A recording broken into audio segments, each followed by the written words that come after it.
Hunting or Bust, The Journey Onward by Master Atlan, Chapter 23, With Just a Wave. Now, when Amity Coliseum was first constructed, it was originally designed to adapt and change whenever it was necessary. Of course, 80 years of the technology was not quite powerful enough to create a field like that for fighting. Despite this, the stadium was forged with the most durable metal, and the spectator seats were assured to protect the audience from even the most blindly powerful attacks, which meant that the competitors could, as you say, go all out and not worry about hurting anyone.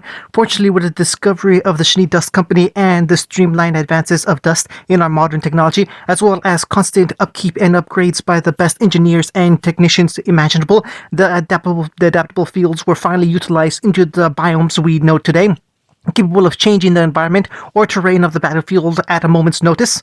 That was still one of the most outstanding sights she had ever seen when the biome field first changed in front of her. Well, technically, it was on a television screen, but it was still amazing. She still remembered when she was a little girl looking up at the television during the 33rd biannual Vital Festival and seeing a white-haired huntsman dash around the stadium field and defeat his opponents in an instant. It was at that moment that she realized she wanted to do something just like that. Become a huntress. Oobleck stepped around the desk at the front of the history class and looked out at his students. Now, can anyone tell me which kingdom's advancements made it possible for Amity Coliseum to traverse between the kingdoms?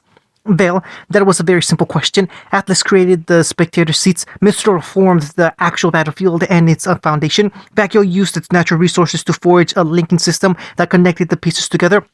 And Vale, with its large supply of natural dust deposits, offered the tale that could keep the stadium afloat for a near indefinite amount of time. She decided to keep her hand down. Someone else probably knew the answer. She didn't need to answer.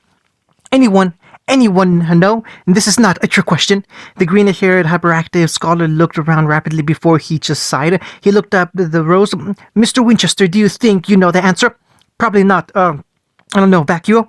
That wasn't right. Oobleck shook his head. No, Mr. Winchester, but it was a close guess. Anyone else? Miss Nikos? It was Vale that offered the technology that could let the stadium travel between the kingdoms. That is correct. Vale's strides in dust utilization were revolutionary at the end of the Great War.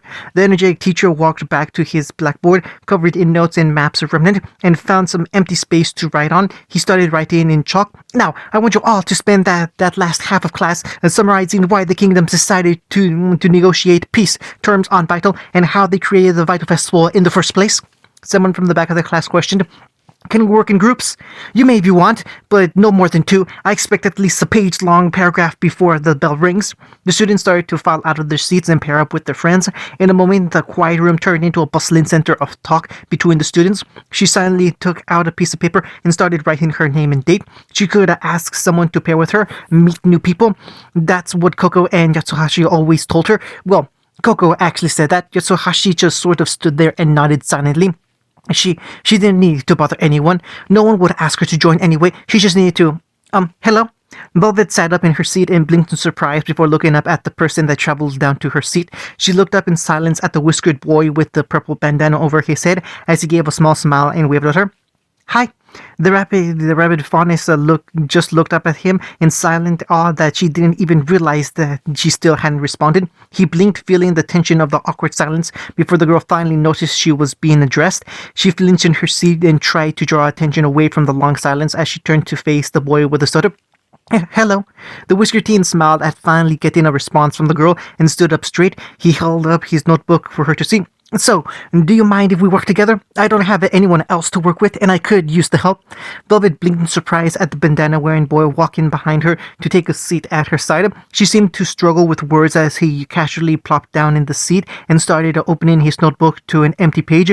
The whiskered boy noticed the girl still looking at him and remembered that he had not introduced himself yet. He held out his hand and smiled. I'm Naruto Uzumaki, by the way. What's your name? Velvet looked down at his hand and stilled her nerves. She gently reached up and held his hand. I'm Velvet. Velvet Scarlatina. Naruto nodded to the rabbit fauness. It's nice to meet you, Velvet. He clapped his hands together and looked down at the empty paper in front of him. Now, Vital and the festival, what the heck are we going to write about that?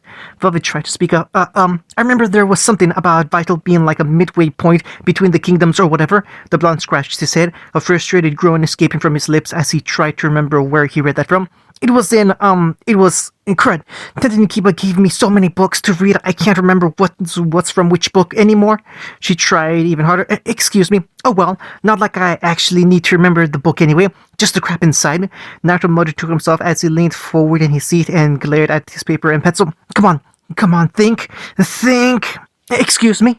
Bubba's voice finally reached an octave loud enough to get the whiskered boy's attention. He looked over at her, and the brunette suddenly felt extremely self-conscious again. She mumbled out, "Oh, why did you come to work with me?" Naruto thought he understood why she was asking and responded honestly. He pointed over his shoulder to the seats he had come from. "Well, the thing is that I usually work with and sit with my friends in this class. We're not exactly the best students. Well, actually, we're not even good students, but it's still fun working with him. But this time he asked if I could do it myself because he wanted to try working with someone else.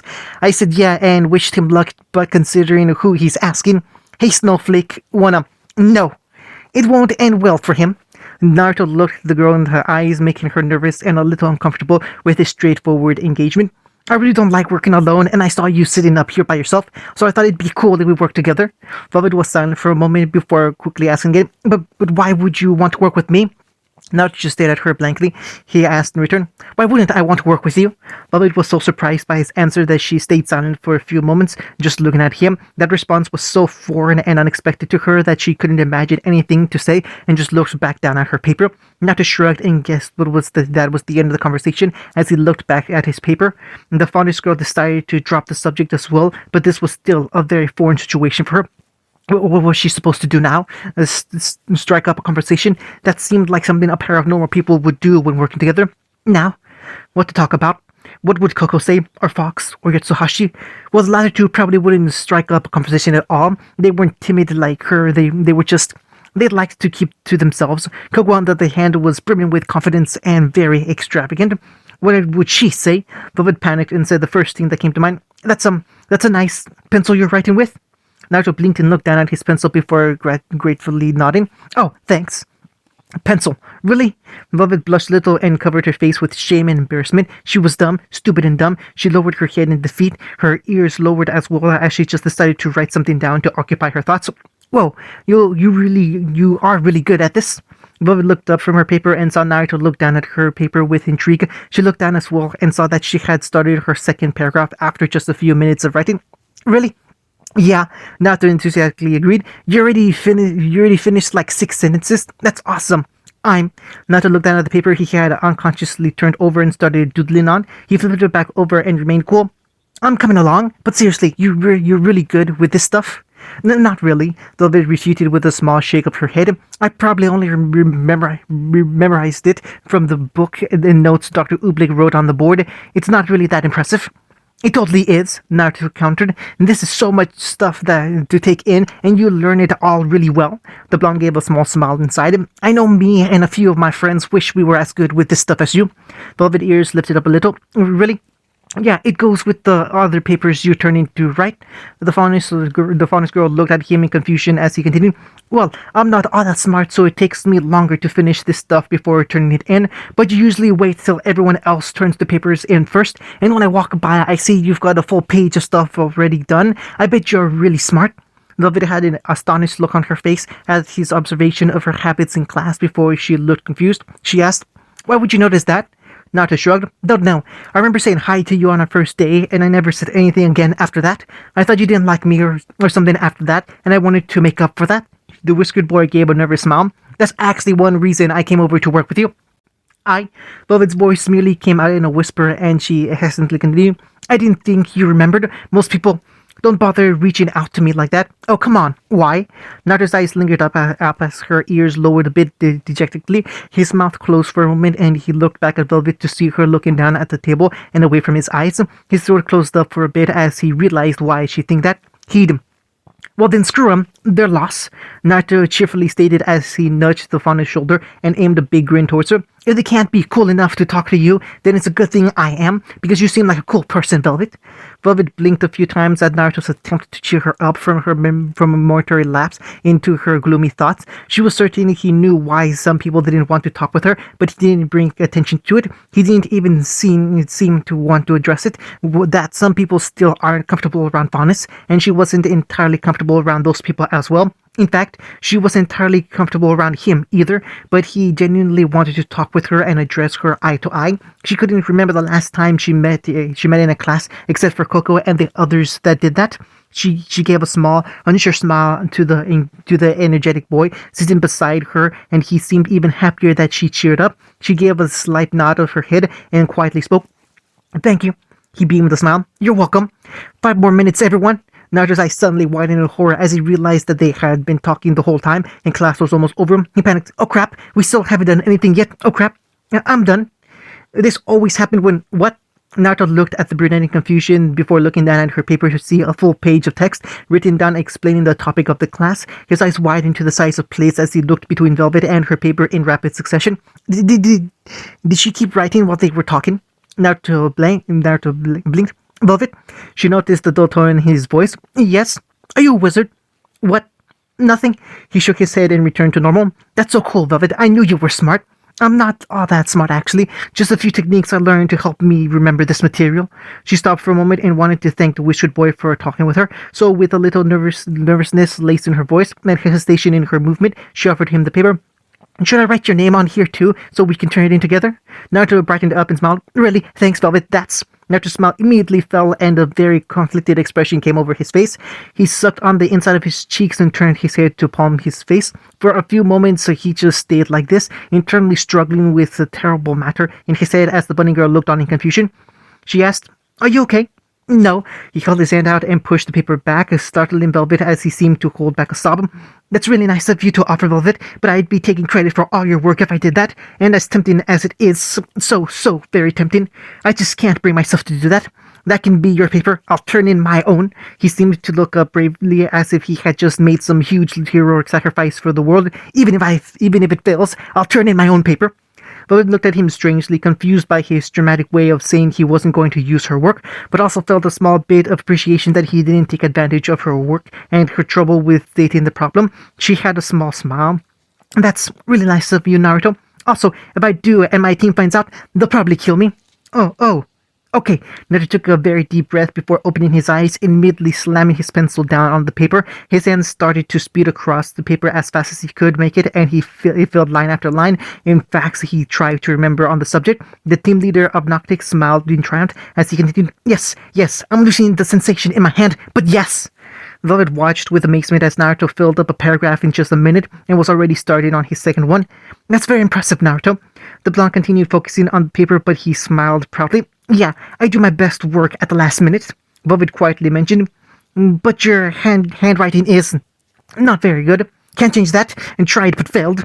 Velvet watched as her new associate continued scribbling over the page without her help. She felt bad just watching him struggle like this, but couldn't think of a way to help. She looked down at her notebook and flipped through a few pages before something clicked.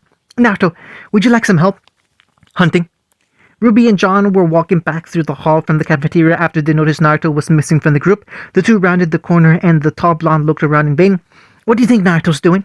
Ruby shook her head. "I don't know. I saw him in history class and he was talking with someone, but he didn't come out." The hooded girl cupped her chin and thought as they kept walking, "He's probably still there doing something." John paled a little. "The last time something like this was happening, we ended up starting a small war with the crime lord. You don't think that's gonna happen again, do you?" "No. Well, probably not." Ruby uncertainly didn't encourage any comfort in the older boy before her face went pale and her eyes became hollow. "But if it isn't anything like that, what if Professor Oobleck kept him back because he wanted to talk about his bad grades?" John looked down at her strangely. "Is that a bad thing? We're not doing much better than Naruto is in class." Ruby panicked and shrieked before her eyes started shaking in fear. "What if we get called next and told our grades are bad? What's Weiss going to say when she finds out? She's gonna be so mad." "Calm down, Ruby." John tried to temper his friend's breakdown. "It's probably not as bad as you think. Maybe."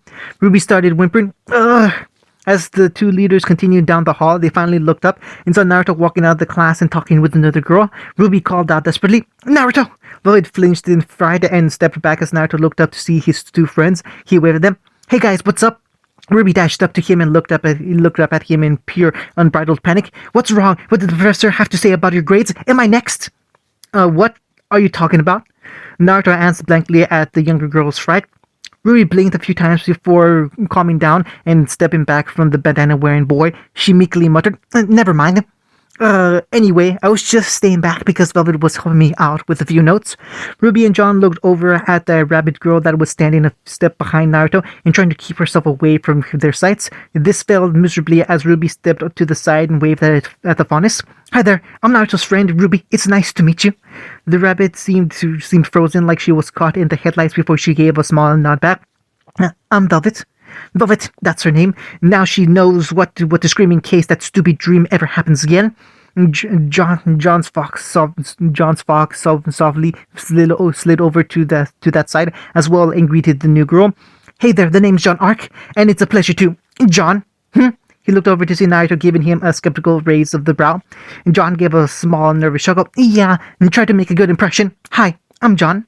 Velvet still seemed very reluctant and nervous around them, but Naruto luckily intervened and got their attention. He opened up his notebook and showed them what he was writing down. Look at this. Velvet taught me some good tips and easy ways to remember the stuff Oobleck says. It's awesome. Ruby grabbed the notebook and held it out for both her and John to look at. They squinted their eyes and Ruby asked, "Why is there a long plus sign in your history notes?" Naruto smiled, inched down a little. That's a T. John tilted his head. Naruto, is it okay to draw a wall with a long leg like that? His mouth turned into a flat line. That's an H. Ruby's eyes twirled around. And why did you draw a swirl? Naruto frowned. That's an E. You just read the word the. But then why is that? You know what? Naruto had an embarrassed hue on his face as he snatched his notebook back. All that matters is that I can read it, and I bet it could help you guys if you learned it. Ruby, you won't need to worry about Weiss being on your case anymore. Ruby beamed. Really? And John, you won't? Naruto paused for a moment and scratched his bandana. Actually, John, you don't have any mean people on your team. Your team is really nice. Lucky jerk. John hung his head sadly at Naruto's jab before he continued. But Velvet is really smart and knows the best way to learn this stuff. She does, Ruby asked hopefully and dashed at Velvet, startling the bunny girl as she got up in her personal space and asked, Velvet, can you teach me how to study too? I really need help to make sure Weiss doesn't stare angrily at me anymore. Velvet hesitated and looked around awkwardly before meeting the silver, hopeful eyes of Ruby looking up at her. She steeled herself and tried to give a response. I can try showing you some useful methods, but I can't tutor you. I don't have a very steady schedule to help anyone since I'm training for missions soon. Ruby, John, and Naruto all looked at her strangely as the younger girl stepped back from her. Ruby raised an eyebrow in confusion. But we don't go off on missions during our first year. Velvet blinked in realization. Oh, you think I'm a first year? She looked between them all and shook her head. No, I'm a second year. I'm a sophomore here. John asked in surprise. You're an upperclassman? Velvet nodded. Yes. Ruby's voice was filled with barely contained amazement. You're going on missions with your team soon? She nodded again. That's right. Naruto was the most confused as he asked, Wait, then why are you in class with us? Velvet held her notebook with both hands. Well, if you plan to take up a profession while you're also a hunter, you need to take extra classes and prepare for tests in the future. I want to try and get my doctorate in historical studies after I'm done at Beacon, so if I want to get it faster, I'm prepared to take extra classes in school. Velvet asked, What? An upperclassman going out on missions, applying for advanced learning, and also helping them learn better ways to study? Ruby moaned, You're awesome. Huh? John nodded. That's so cool. Naruto smiled in amazement. That's awesome, Velvet. I knew you were cool, but holy crap, that's crazy. Velvet humbly shook her head. It's not really that special, but you're already becoming a huntress and doing a bunch of other stuff too. Ruby noted as she looked up at the older brunette with admiration. You're doing what we always wanted to do, and that's so cool. Beep. Ruby felt her pocket vibrate and immediately calmed down to look at the text she received. She gulped, Uh-oh, Weiss and the others are asking where we went. We have 1 minute before Yang starts sending us pictures of Weiss's angry glare to scare us. John flinched. Oh no. Oh crap, let's go. The 3 first years reeled back and started sprinting down the hallway to meet up with their teams in the cafeteria. Not to slow down for a moment to look back at the sophomore they had accidentally left behind and happily called out, See you later, Velvet. I'll talk with you next class, okay? John called out, It was nice meeting you. Ruby waved back at her. Bye, Velvet. Please tell me about your missions when we come back. You can have snacks when you do. Bye. Velvet stood there for a moment before absentmindedly waving goodbye to the girl in return. After the 3 first years surrounded the corner out of their sight, she remained standing there with her hand up to wave them goodbye. She looked down at her hand and could only question herself silently. Who the heck were those people? And why didn't she feel so nervous around them? Velvet! The Fawness girl turned around to see her team leader walk up behind her, with her other two teammates followed close behind. The tallest member of their group looked down at her with mild concern. We were worried you're not usually late to meet up after class finishes. Fox hiked a thumb up towards Yatsuhashi. He was worried. We were sure you were okay. Nevertheless, we wanted to come check it was okay. Velvet nodded with a small turn in the corner of her lips. Oh, it's fine. Everything's good. Coco hummed and lowered the rim of her glasses a little as she eyed Velvet up and down. She droned. What happened during class? Huh? I said what happened. You aren't usually this chipper once history finishes. Coco crossed her arms, probably already making her suspicions, but asked it anyway. Did something good happen?